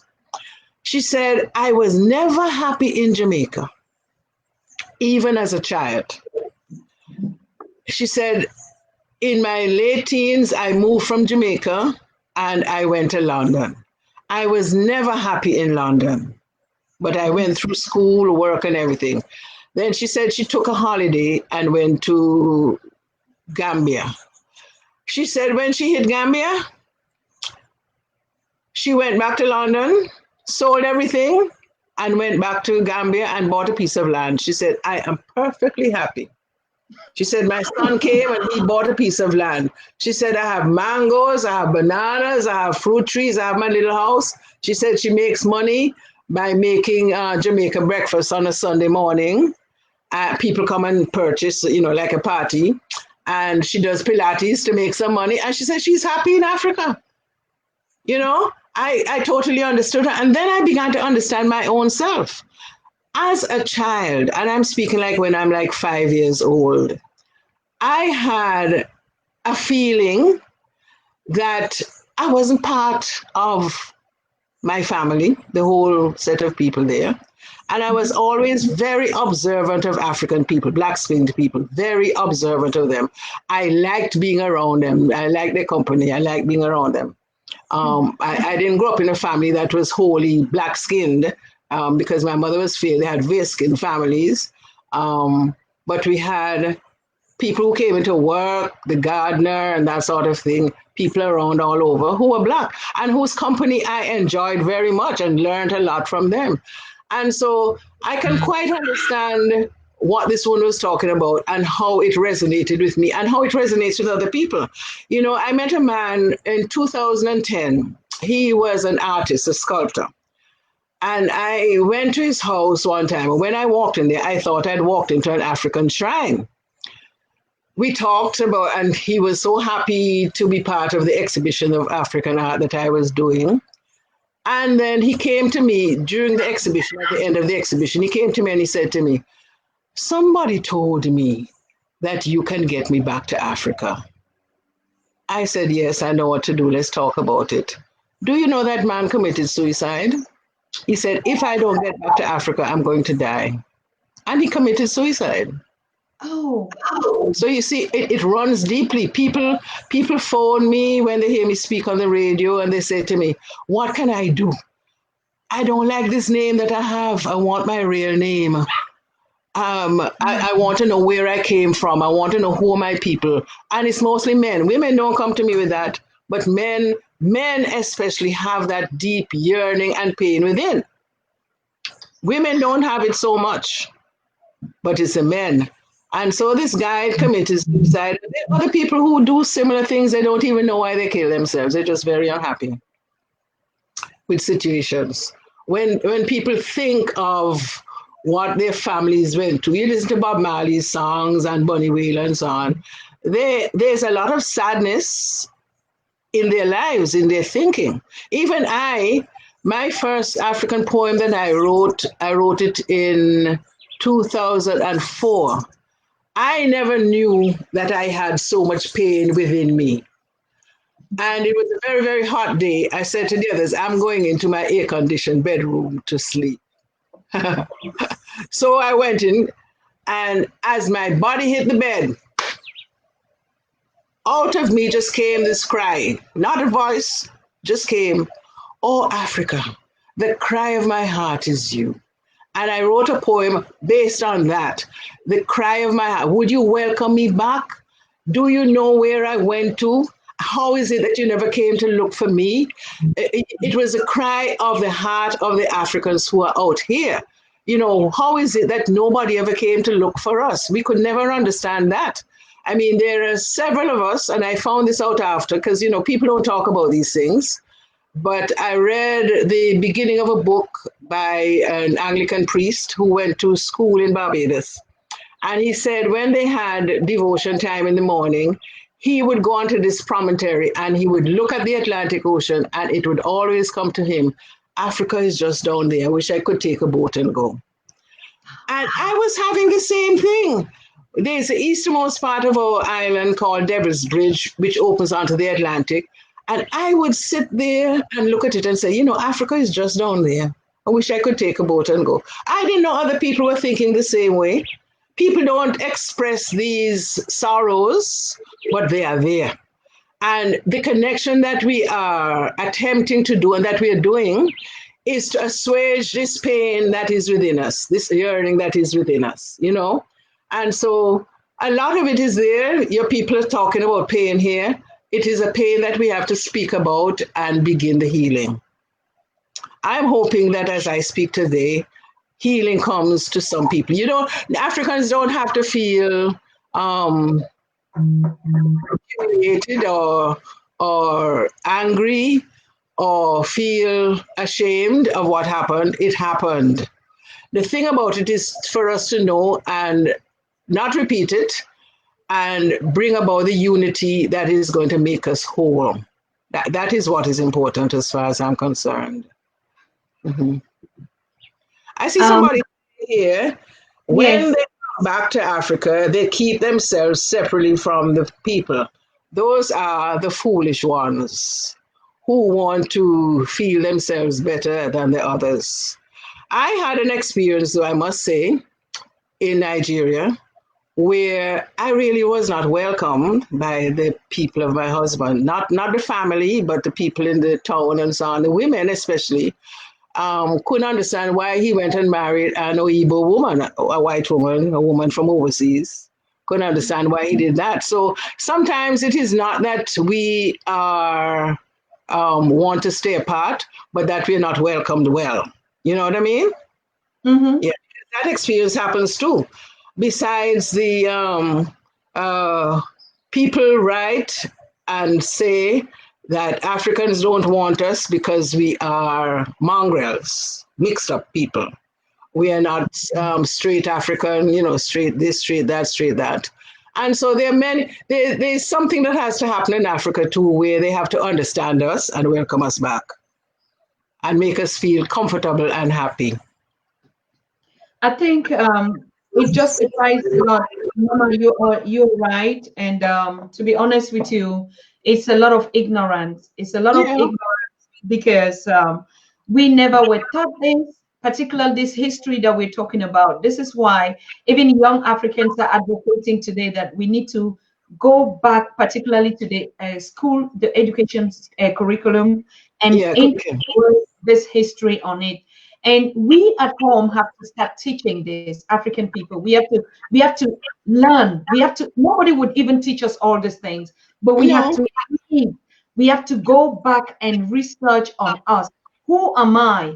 And where do I come from? Now we're connecting with you, Mama. You're saying you're from Limbe. We have a lot of Limbe people. I just see the president of our organization, Dr. Yuven Yerima, who is watching you.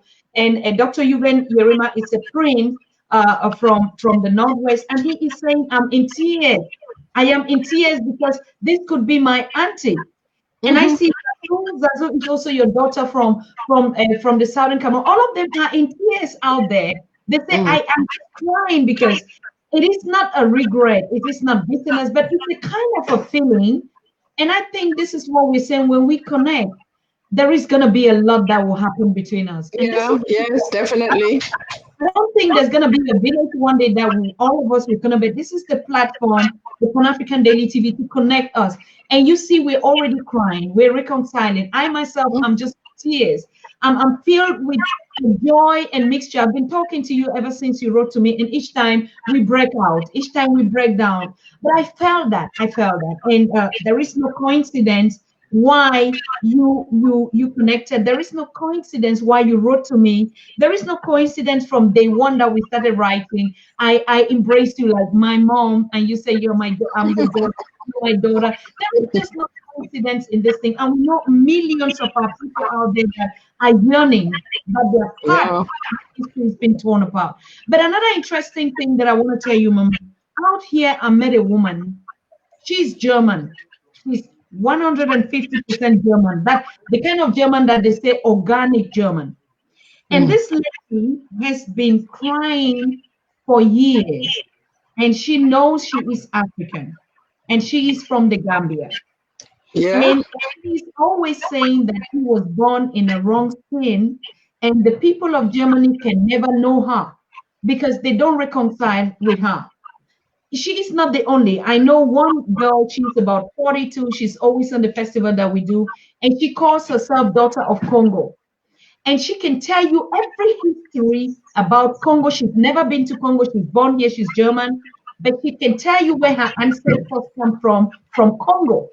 And she even I had to take her to the embassy of Congo in Berlin, and they recognized her and gave her a Congo pass. She is 100% German. But this girl says she is a Congo girl. She has never reconciled herself with German, and German people don't know her. Her origins are from Congo, and she can tell you the village. She can tell you everything about Congo. Hmm. Now, it is crazy what you're saying, that there are a lot of things that happen in the spirit that we cannot understand just by seeing. And so we believe, like history is telling us, that humanity came all from Africa. The lot of Germans that are white, even Europeans, that they don't feel they're Europeans. They know they are Africans, and you cannot change that. And that's why we keep saying there's going to come a time where even we Africans are not going to be identified just by the color of our skin. Mm-hmm. Africans have to learn to start knowing that they are their brothers and sisters somewhere, that their heart and their blood and everything beats for Africa. But maybe Mm-hmm. it's just in the wrong skin. But we also see Africans also that are black, but you see their mentality and everything, and you begin to think these one are white people. Yeah. Yeah. Sometimes you see even the leaders that we're talking about, and you just see, so it color, as a matter of fact, could identify us from the region. But when you look at it spiritually, like you're saying, sometimes you begin to believe that it is just more than color, what we see. Because Mm-hmm. I met millions, I've met thousands of Germans that I see African in them more than even Africans that are just because of color. And it's really critical. I don't know how we're going to take this. I don't know how the God of Africa is going to reveal this to us. I'm saying because we say when you went to Nigeria and they look at you and they're like, we also have mixed children that are born here Germans don't accept them. They say, oh no, these ones are Africans because they're mixed. And the Africans themselves, they say, no, no, these are white children. Now, Mhm. how can we reconcile this? Like you said, it's just about love. Mama, over to It's you. love. I'm telling you, only love that can understand that, that can overcome that, and love understanding that God made everybody, and hate does not build anything. Love builds. Hate does not build. You know, and when you reach out to people in love with a loving heart and do well for them, that is how they learn in turn to love you, because you have reached out to them in love. When you give, you receive. Not that you're doing it to receive it back, but it automatically happens. Even if people don't like you in the beginning or distrust you, once you behave right, which is what love is, once you behave right, they begin to understand that you have come to them in a spirit of reconciliation and caring and helping. You know, so it's happening. That's a good thing about it. We are talking. The story is touching people because it is what they even have inside and didn't recognize, and it's beginning to touch them in a way that will change how they think about many, many, many things. You know, so we just have to continue to do what we're doing.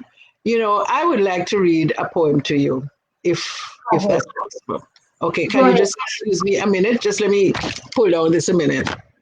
Yes. Mhm.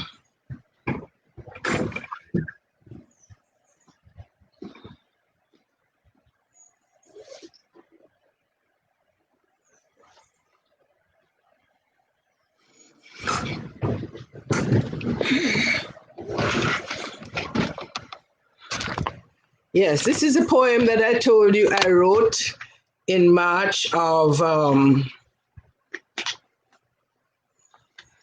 2004.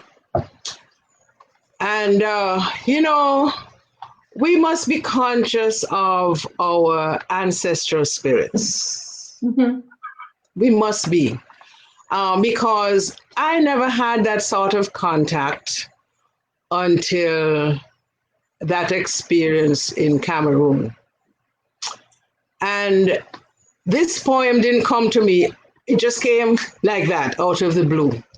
And then other poems came to me, the ancestors speak, they tell us, watch out about what is happening, because where people came before to exploit you and to take what you have, they're coming again in another guise.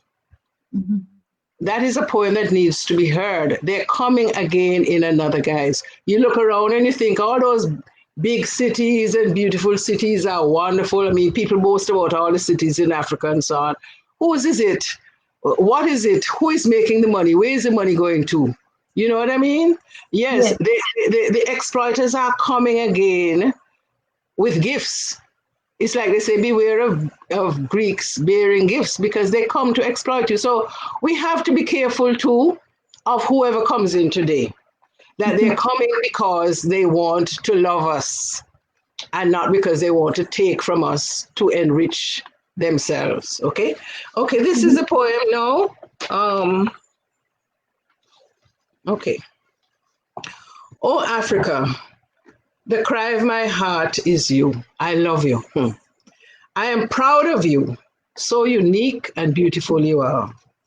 I hear your name and I wonder, from where did my parents come?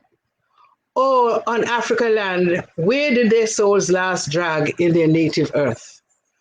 Whose foot first touched this strange Antigua land? Oh, Africa, I cry for you. I cry for you with longing. Evening. Where are our navel strings buried? Somewhere in Africa, somewhere in you. What songs did our mothers sing? To what rhythm did they dance in the dust? What language spoken in our ears to comfort our youthful fears? O Africa, the cry of my heart is you. The bottomless cry of my heart is you. Would you know my love? Would you know my pain? Would you care that I longed for you and wondered why you never came? Would you know how I looked longingly across the lonely Atlantic? knowing that you are there, Africa, my land, and wonder if you look towards me too, not knowing where I, your lost child, could be. Woe, Africa, the lonesome cry of my heart is you. Silently I sit and wait to be entwined in you. I want to be loved by you, as a daughter accepted, as a friend returned. Show me your love. Oh, show me your love, my mother, my Africa, for the cry of my heart is you. Hear my cry and call me back, Africa, to your mountains, so vast and green, to your rivers, so calm and broad, to your soil, the colors of the earth, so rich, to your people, my own. Oh, Africa, call me back with the longing that and the cry that you love me too, that you long to embrace and shelter me, and let the wounded cry of my heart be silenced in you. Ah, Yes, we live with that pain. We live with that pain and that longing, and nobody can understand it except the one who experiences it. That is why the Americans can sing with such pathos, the Negro spirituals, because they have a longing inside that needs to be, that's the way they express it. Unfortunately, in the Caribbean, we don't have that sort of pathos regarding our feelings as Africans.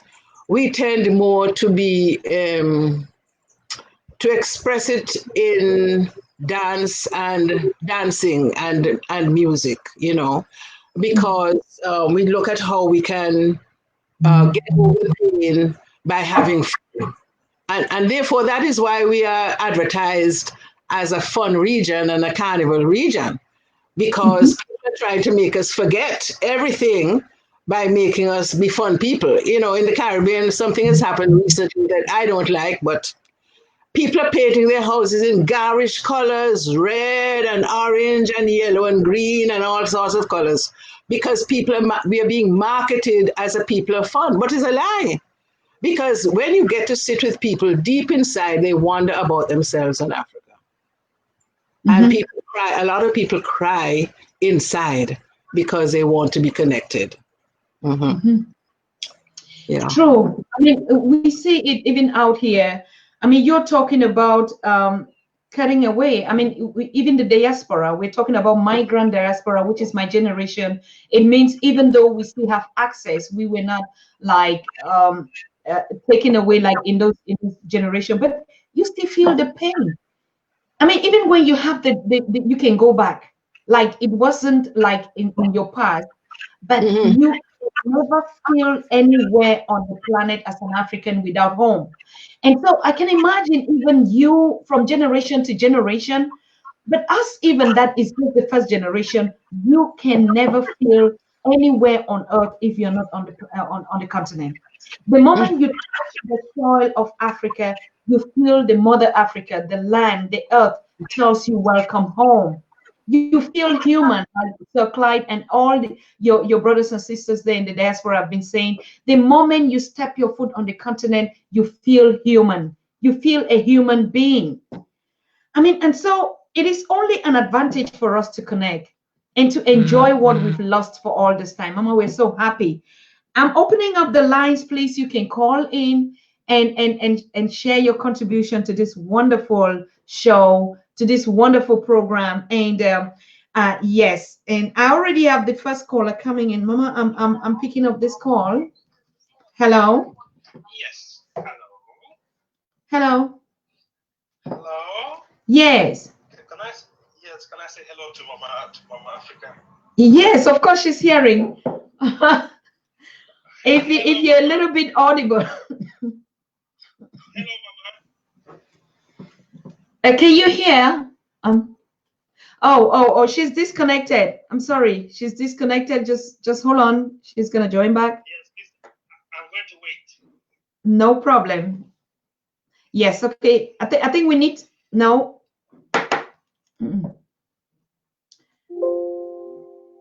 If you give us some time, we're gonna refresh so that she can come out because sometimes. Yes, please. I'm going to hold. All right.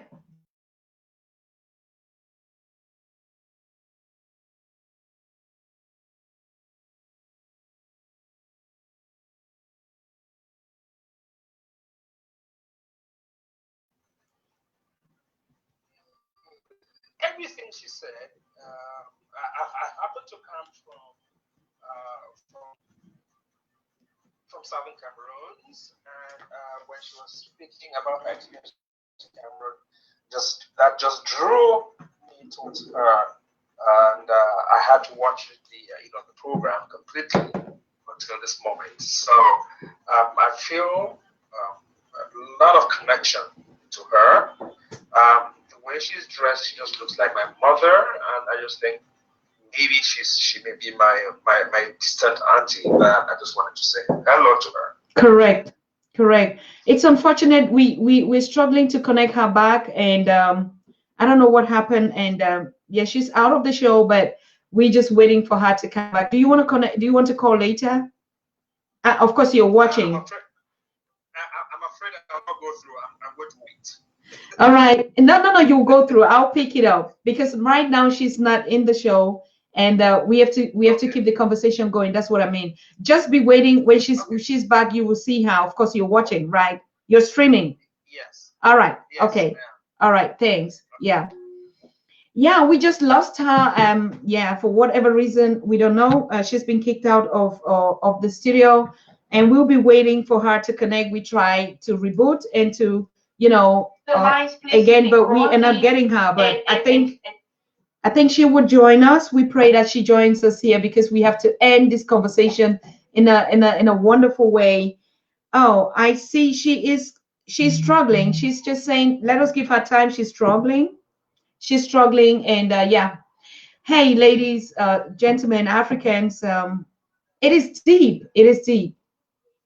I think we have a lot. We have a lot, and yes, some of the times we talk too much about political issues and agenda, but I think this is the basis, this is the source and of our existence, our culture and our people. And we from the Pan African Daily TV, we've said Saturdays, Sundays are going to be those special moments where we connect and talk about our culture, bring people on the show. I'm talking about you. If you want to be a guest on the show, let us talk about our roots, our origins, our culture. Hey, you're welcome. Saturdays and Sundays are going to be special days just for intercultural discussions, our culture, our history. And tomorrow, particularly, we're going to watch a movie. We're going to watch a movie. I know we have the series coming of the African Church, but we're going to watch during that session the movie of Kunta Kinte. Please make sure you sign in.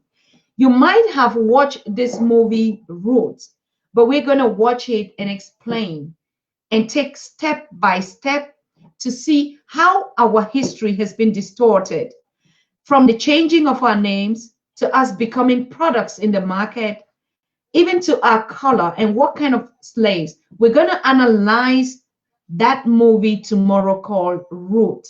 We might not watch it all because it's very long and because we're going to be cutting and talking about it, but we are going to start dealing with this history. We've been talking too much about it.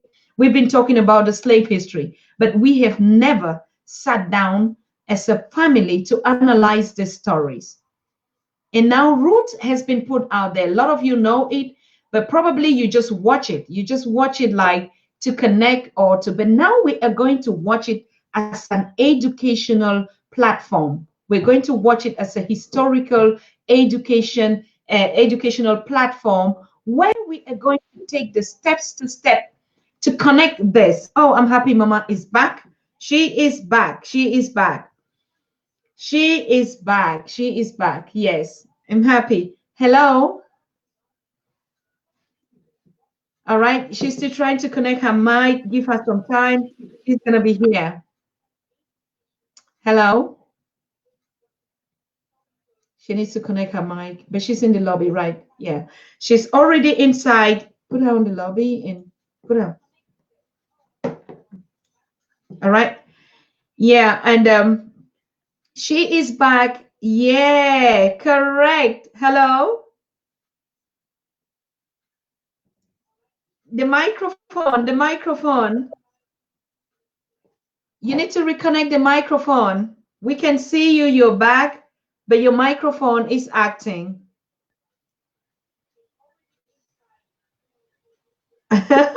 Renee said the enemies of work. The enemies are at work. Yes, Renee, but this time, no, no more enemy. We coming in the name of peace to the world. So they're not going to be shutting us down because we don't hate no one. We just want to talk about us and we love them. We bring in peace and love to the world. We've always been that.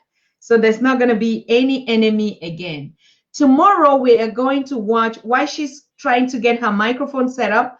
I said it again. Tomorrow we're going to watch the movie called Marvin has been sending information to Toby.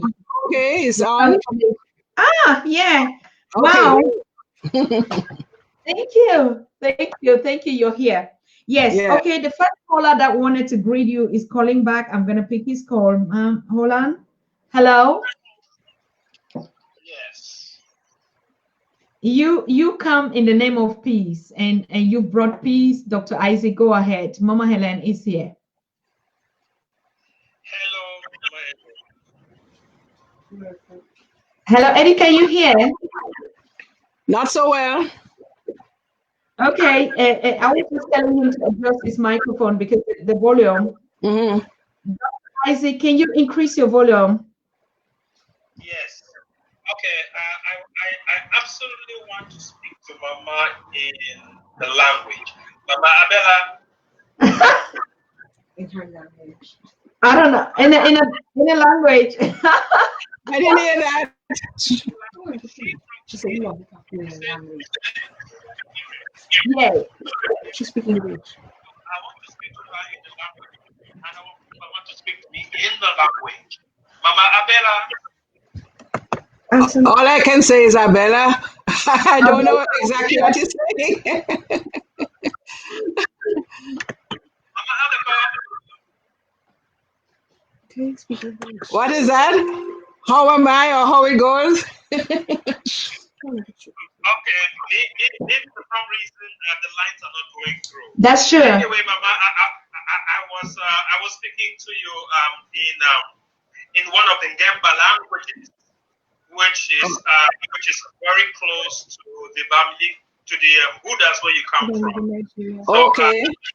yeah. So I hope that you get a chance to learn it.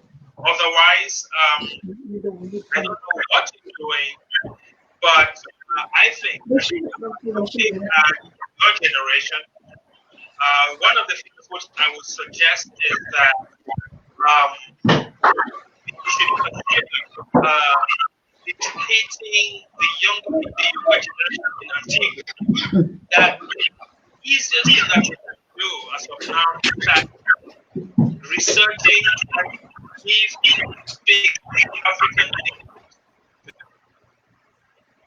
It's breaking a lot.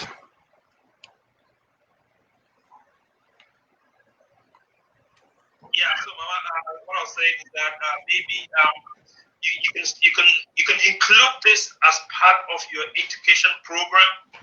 That the young people who are being born, the children who are being born now, should be given African names in Antigua. It's the same thing for us who grew up being brainwashed by everything, the church and everything European. At least now we are learning, we know a little bit, and we are going to start attaining at home that the children who are being born today should be given African names. So, it appears Mama is really struggling to hear me. I don't want to give all this stuff. So, Mama Eni, thank you again so much for the wonderful job that you're connecting us with our mothers and our brothers in the diaspora, in the Caribbean. And we hope that we will need to see more of it. And before I go, I'd like to let you know that we are Ambazonians today, and we are inviting lots of Antiguans to come to Ambazonia. They will be welcome anytime, any day. Thank you so much, Mama. Thank you very much, Doctor. Thank you very much. Thank you very much too. Okay. Thank you. A lot of people here are giving their children African names, a lot of children, but mostly Ghanaian and Nigerian names. Okay.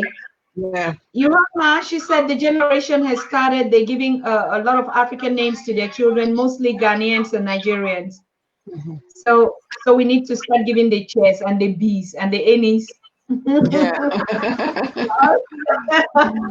Yeah. So yeah, Mama, we lost you. We lost you when we were sharing a very important topic.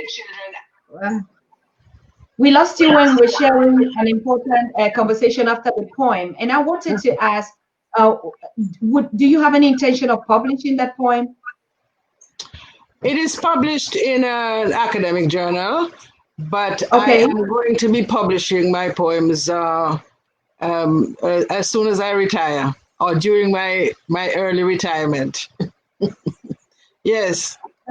We are looking forward. We're looking forward to get that poem. We're looking forward to get you again on the show. Of course, this program that we're starting now, the series of African mothers giving back history to the next generation, and particularly this kind of history that you're bringing to us is not even to the next generation, to us ourselves. And from today, we'll start researching where is Antigua in the Caribbean. We've been hearing about Barbuda and the other continent. Yeah. You see, you hear a lot about African Americans, but people don't hear much about the Caribbean. And we are over 8 million African descendants over here. We are about 15 islands, 15 small islands in the Caribbean Sea. And we have lots of people who have done great things in the world.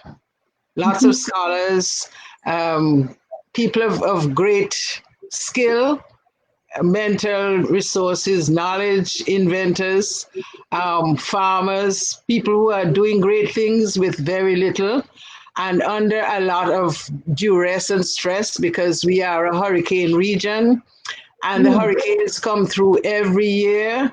And if you don't get it this year, you might get it 10 years from now. So every time the region builds itself up or a country builds itself up, the hurricanes come through and mash everything down. So we are constantly starting over.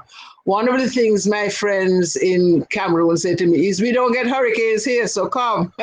Yes. Yeah, we don't get hurricanes here. You know, so those are things to look at, really, because it keeps us, even though we look very well developed, it keeps us underdeveloped and feeling very insecure. But definitely the Caribbean region is a region that has a lot to offer, a lot to bring, and a lot to receive from Africa. Because when you look at the young people on the continent today that are dreaming for better lives out of the continent, what would you like to advise them, taking into consideration this kind of pertinent ideas and solutions that you've been sharing with us? I had an experience in 2004. I met a young man and he wanted me to give him some money to buy some songs, CDs to bring to sell in his church, worship songs. And he said to me, Mama, Africa is poor. I said, you're not poor. He said, Africa is poor, Mama. We don't have anything. We don't have any money.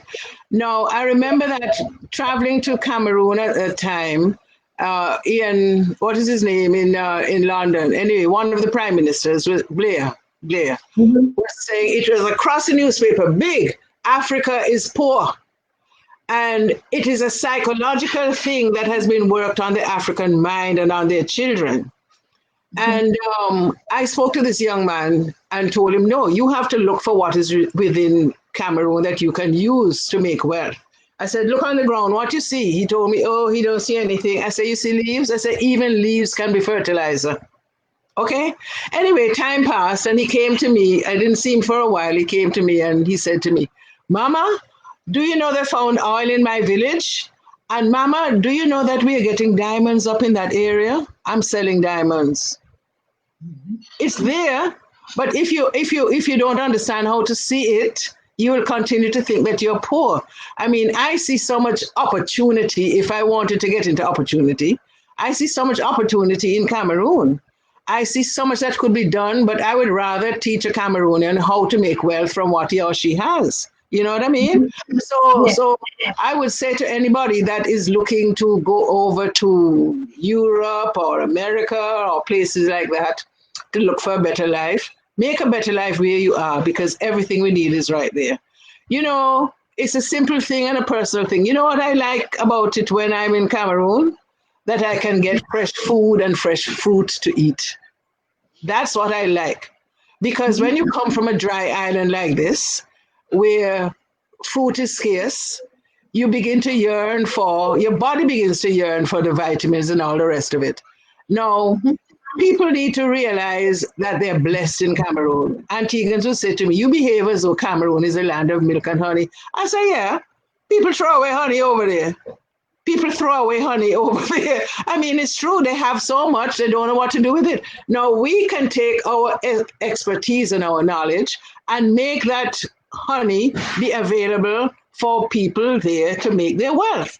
That is why we have to be together, because there are things that we have learned out here that we can share there so that wealth can be made and that people can live a happier life because they are able to take care of their needs and their children and so on. So what is the use of going to Europe? When I see the kind of lives that people have to live in Europe, first of all, the kind of risks that they have to take crossing Sahara, crossing the water and all the rest of it, it's not worth it. So we have to begin to really teach our children and help them to understand and love who we are and where we are, and that the grass is not greener on the other side. You know how many young Africans have come to me, even parents asking me to take their children to Antigua. I tell them, listen, I pay 1,000 francs for one avocado in Antigua. I pay 1,000 francs for 2 plantains in Antigua. I have paid $5 of our dollars, which is 1,000 francs for one plantain because it weighs half a kilo. So you can understand it is expensive to live in the Caribbean. It is expensive to live outside. People think they can make money and send back home. It is not worth it. Develop what we have. That's what we are to do. That's what I would say to anybody. Know yourself and love who you are, where you are, and use it for your own good. Correct. Another one thing, Mama, we were talking about the situation, particularly for women. I'm picking up this other call. You have another call coming in, I think, from the continent. Hello? Yeah, hello. How are you? Fine, thank you.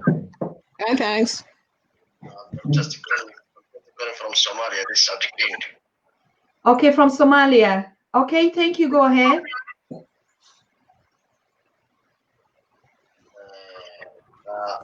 I'm just calling with you to acknowledge for your progress. Okay. I really very appreciate the way that you are transmitting information and useful knowledge about Africa. And I thank you for your inspirations to young generations like me to stay at their homes and to make valuable things for their homes. Instead of going to other countries, they can get anything they need from their countries, from their home, because when they are struggling, their life is into the abroad. They can meet a lot of bachelors and things, and some things which is not good for them. But since you are stay your home, you can do anything, and you are free, and you can work as you like. So I'm just calling with you to appreciate for your progress, and I say thank you for good things that you have done for us, for your inspirations. Thank you very, very much, brother. And our greetings to you all there in Somalia. Yeah. We are going to be watching a lot of documentaries and even films. Actually, we've been waiting, Mama Maria. We were saying that there are a lot of documentaries, particularly on these dangerous roads where young Africans are dying in the oceans, and they don't get to see these movies. So we would start showing them because we know that they're advancing. We have been talking, and we didn't just want to break their heart or to give them a shock, but we're coming to a point where we need to start showing these documentaries out there for them to see the reality of what we're talking about, because it's very necessary to save lives, and making them to understand it's not about that you should not come to Europe, but how do you come? Now we are all in Europe. If we can assist, if someone wants to come to study or wants to come for a research, but rather than doing that kind of risk, taking their life and losing their lives, we would want to give them a clean and a perfect channel where you can come to Europe for your research or for whatever thing you want. But to just fall into this kind of mentality that there's something here, no, we don't want to lose lives anymore. Yeah. So thank you so very much, brother. Thank you for that call.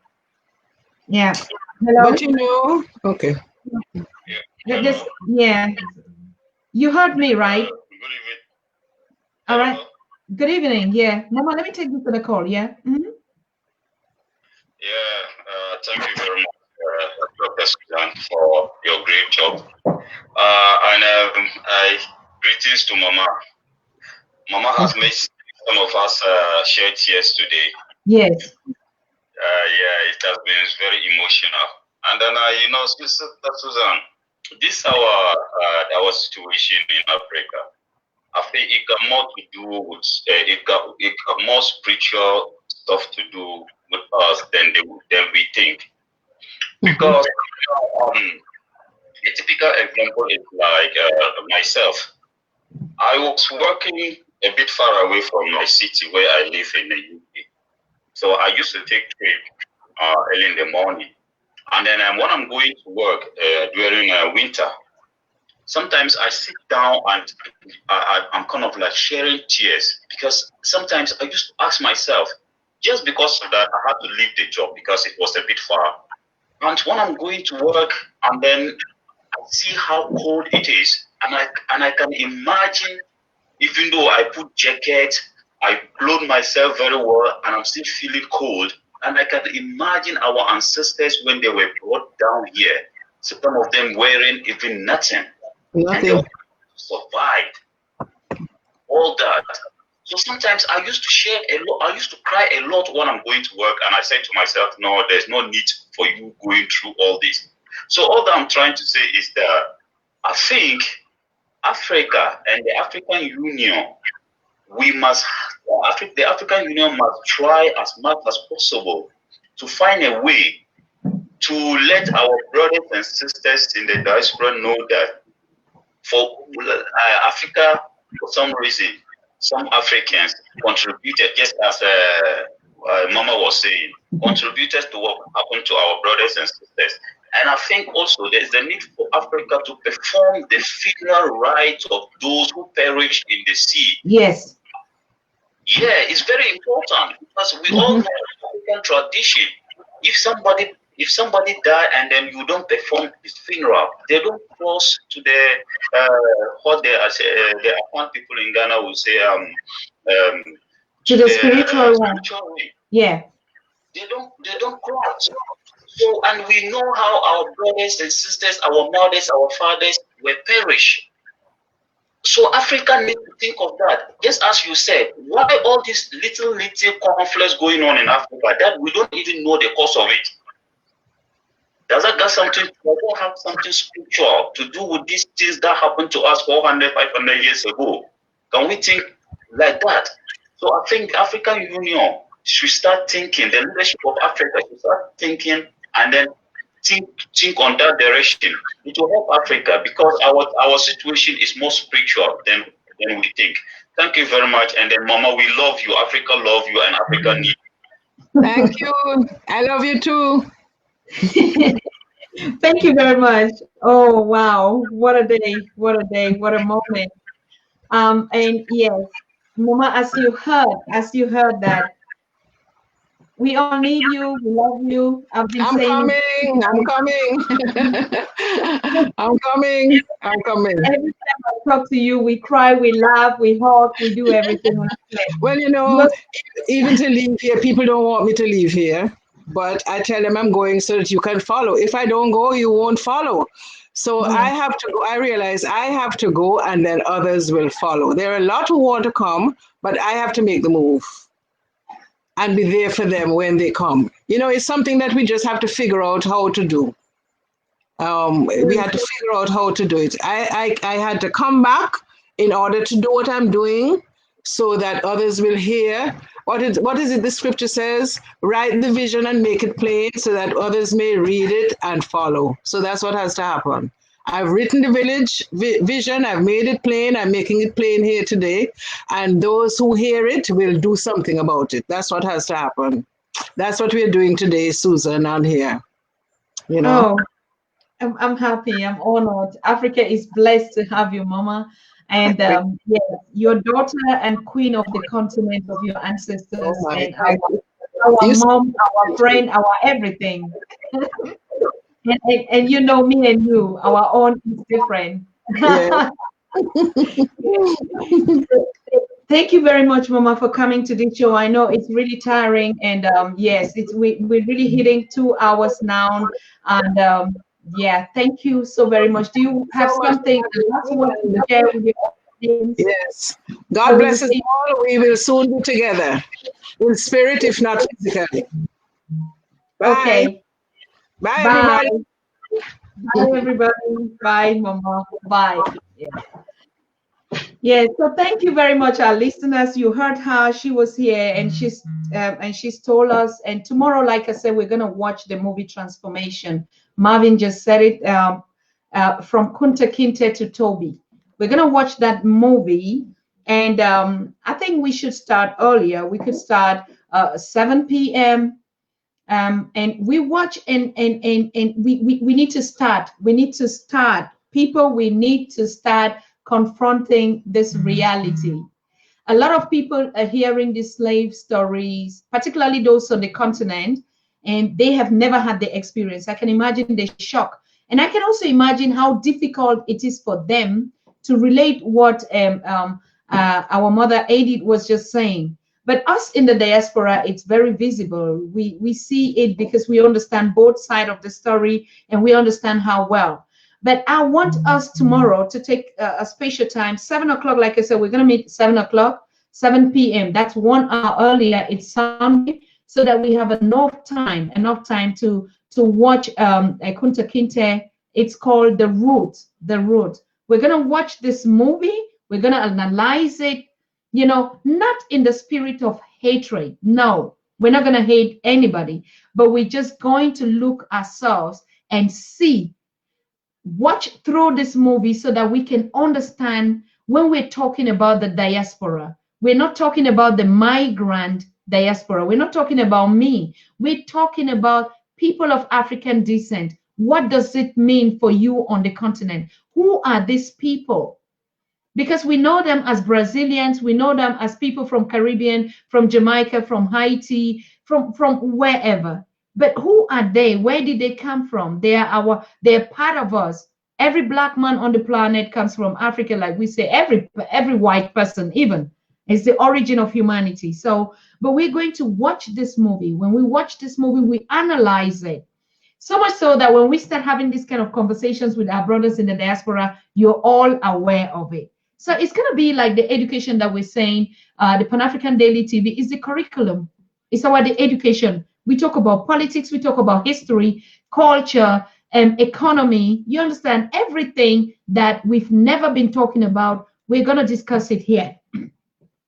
Not only discussing it, but we're going to watch these documentaries about it. We're going to be having a lot of documentaries from those that have relocated and they're doing fine on the continent. But also, what is coming up that we'll be doing from the Pan-African Daily TV is also getting the perspectives of the diaspora, how they feel here. just like we had with Mama Edith. We're going to do the documentations to prove to you that it's not all that green. We love you to come to Europe. We love you to go out of the world to learn knowledge. They say travel is knowledge. But what we are saying is, do not take a risk going through all this human trafficking, all this dangerous desert road in the quest of thinking that something different is out here. Because a lot of Africans are sick out here. They are traumatized. They are depressed. But they can't, even if they tell you their story on the continent, you will not believe them.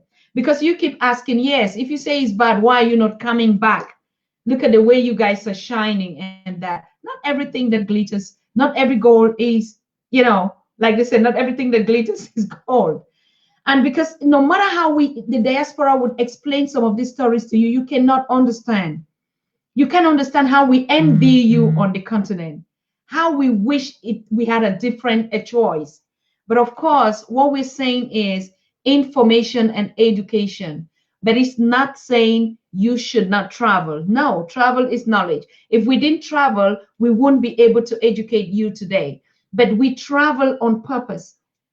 Purpose traveling for education, for tourism, for research, for other things. Yes, of course, for relocation. Why not? We're asking even Europeans they're relocating on the continent. Why can Africans not also relocate here? But before you relocate, we want to give you a true picture of what is going to happen to you, what you would confront here, so that you don't get a cultural shock like most of us, that we're just blind and thinking that there's a paradise out here. And when you come here, you realize that the people themselves are dealing with a lot of challenges and a lot of problems that we didn't know. And for us not to educate ourselves on this, it is just like witchcraft. We call it witchcraft. Knowing the truth and you don't tell your people, knowing the reality and you want to pretend like you're in a kind of a jet set life when you're dying every day, that is a sin against humanity. That is not human. We have to give you the clear picture of what Europe is. We have to give our brothers and sisters the possibility to connect on the continent. We have to understand ourselves, but of course we need to travel. Of course, we've been out here for long, we're coming back home. Yeah, but you also need to come here, make your own experience too, but in the right format. When you're coming, you know particularly what you're coming from. And if we had these services before some of us came to Europe, I'm telling you, it would have been different. But the same thing keeps continuing today. Nobody's saying the right thing, or even when they tell you, you don't want to understand. But at least we did our job. And tomorrow, like Mama Mata said, we're all doing our job. So you're not going to hang a nail on our head for not telling you the reality. That's what Pan-African Daily TV is all about, ladies and gentlemen. And we see ourselves tomorrow, like I said.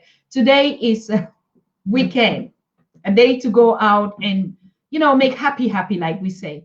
If you have the opportunity to hang out with your friends, with loved ones, with family, cheer up, just do it. Just do it. Because we're not only talking about things that break our heart, but we are happy people. We are fun people. We love life. We enjoy. We celebrate our diversity and our humanity. Okay? So I wish you all from our studio and my colleagues out there on the continent. I'm thinking about Patrick. I'm thinking about Amos. I'm thinking about all of you out there. Please, I'm thinking about Peter in Berlin, of course, and the whole entire crew here with me in studio. I want to thank you for putting up every 2 hours to educate and to celebrate our diversity and our unity. I'll see you tomorrow, and we're going to watch this particular movie and talk about it. So it's not just going to be a guest, a one-on-one conversation. The Africa Church service is going to be our history, how we got there, and what we need to know. Thank you very much, and I wish you a happy weekend, and we see us tomorrow. Good night. Good night. From myself. And like I said, thank you so very much. Thank you, dear listeners. Thank you, all of you that are always sharing the stream. Thank you for your commentaries and all what is going on. I can't thank you enough. Yeah. So good night again. Bye-bye. We love you.